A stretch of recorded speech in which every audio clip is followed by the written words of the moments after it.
जमीन पूरा पड़ा हुआ है 16 कट्ठा के करीब। उनके पूरब में भी देखिएगा, देखेंगे कि यहाँ का ट्रक ले बोल करके जो रास्ता छोड़ा हुआ है। इसके बावजूद भी हम लोगों ने ये कहा, हमको ये भी ऑप्शन दिया कि सर अगर अलाइनमेंट सही में आपको किसी तरह सही करने में किसी तरह की दिक्कत होती है, फिर भी हम आपको यहाँ से 10 फीट छोड़ने के लिए तैयार हैं। मेरा जाहिर स्थान छोटा हो, जो 8 कट्ठा 6 दूर में है, उससे थोड़ा छोटा भी हो तो कोई दिक्कत नहीं, लेकिन मेरा ये सफर सॉल का पेड़ है, ये जो करती हूँ यहाँ रहेगा, क्योंकि इसमें मेरी आस्था है, इसमें मेरी पारंपरिक प्राकृतिक पूजक जो हम लोग हैं इसमें जुड़ा हुआ है। मेरी संस्कृति, मेरी अध्यात्मक, मेरी आस्था सब इसी से जुड़ी हुई है। ये हम किसी भी हाल में यहाँ से आपको अतिक्रमण होने नहीं देंगे। यही आज के विषमवासी जो झारखंड, बिहार, बंगाल और संथाल परगना के साथ साथ पूरे झारखंड के मांझी बाबा, धर्म गुरु लोग, बुद्ध समाज के बुद्धिजीवी लोग एकत्रित हुए हैं। हम सभी लोगों ने ये निर्णय लिया है, ये किसी भी तरीके से यहाँ से मुक्त नहीं किया जाएगा। अभी अभी हमारी उपायुक्त महोदय आई हुई है, हम सभी लोग आज जो कमेटी बनेगी, टीम बनेगी, हमारे दिशा मांझी संथाल परगना के साथ साथ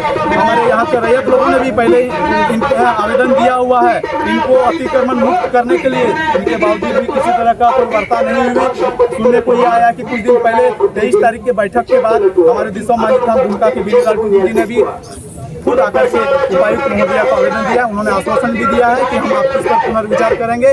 लेकिन जैसे ही 23 तारीख को हम लोगों ने प्रशासन से समय मांगा कि सर हमें एक विचार मंथन करने के लिए समय दिया जाए, हमारे धर्मगुरु लोगों से हम विचार मंथन करेंगे, हमारे बुद्धि समाज के बुद्धिजीवियों से विचार मंथन करेंगे, या सुप्रीम कोर्ट का जो जजमेंट वगैरह है उन सारे पर अध्ययन करेंगे कि ऐसा कुछ प्रावधान है या ऐसा कुछ प्रोसेस हो सकता है। अगर नहीं है, अगर हो सकता है तो हम शिफ्टिंग का प्रोसेस करेंगे। लेकिन अभी इस बैसी के बाद हम सभी लोगों को ये जानकारी मिली कि ऐसा कहीं कुछ प्रावधान नहीं है। हम इस सॉल के वृक्ष को हमारी आस्था, पारंपरिक धार्मिक आध्यात्मिक जुड़े हुए इस विशाल सॉल वृक्ष को हम लोग किसी भी तरीके से यहाँ से हटने नहीं देंगे। ये गोलबंद आज हो चुकी है और एक टीम बनेगी, और ये टीम यहाँ की उपायुक्त महोदया के साथ साथ हमारे वर्तमान सरकार से भी अपनी बातों को ले जाने का प्रयास करेंगे। और हमें पूरा उम्मीद ही नहीं, पूरा भरोसा है कि हमारी इस बातों को निश्चित ही सुनी जाएगी। जब आपके साथ शासन ने आपको 1 हफ्ते का वक्त दिया, तो फिर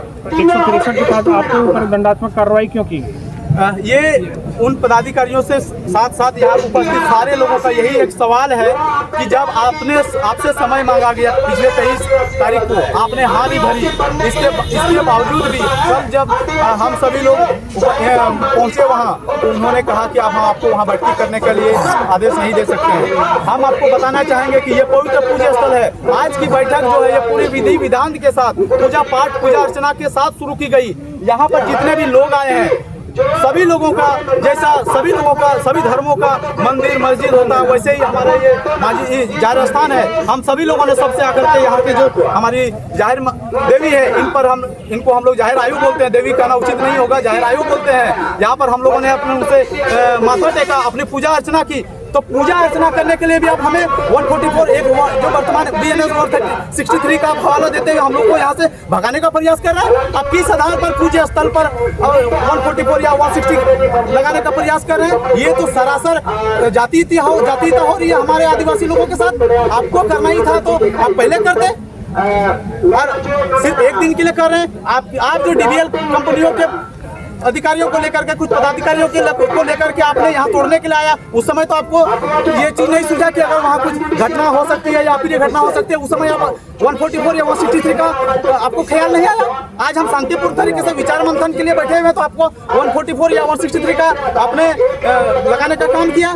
ये बिल्कुल साजिश है, और हमें लगता है कि ये DBL के साथ पूर्ण रूप में मिली भगत के साथ हमारे जो SDO साहब हैं, ये बार बार आपको हम ये भी बताना चाहेंगे, ये बड़ी दुर्भाग्य की बात है कि पिछले बार 23 तारीख को यहाँ पर सैकड़ों पुलिसकर्मी आए हुए थे।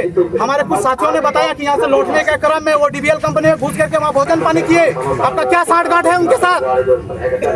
अरे प्राइवेट कंपनी के साथ जाकर के भोजन पानी करते हैं, उनके साथ सुबह शाम उठना बैठना करते हैं। आपको कौन सा संविधान ने ये अधिकार दिया? और हम अपने अधिकार की लड़ाई लड़ना चाहते हैं तो आप हमारे साथ जातीयता कर रहे हैं, हमारे साथ भेदभाव कर रहे हैं। ये बिल्कुल ही कतई बर्दाश्त नहीं होगी। और आदिवासी समाज अब जाग चुकी है, पढ़ लिख चुकी है, अब पहले के जैसा अनपढ़ नहीं हुई। ये तो यहाँ के जो नौकरशाह, यहाँ के जो प्रशासनिक पदाधिकारी हैं, ये तो संजोग है कि अंग्रेजों ने हमें ये दे करके गया लिखित रूप में, और नहीं तो यहाँ के जो गैर आदिवासी पदाधिकारी लोग हैं जिनकी मनवादी सोच है, वो लोग आज हमारे इस अस्तित्व को पूर्ण रूप में मिटा देते।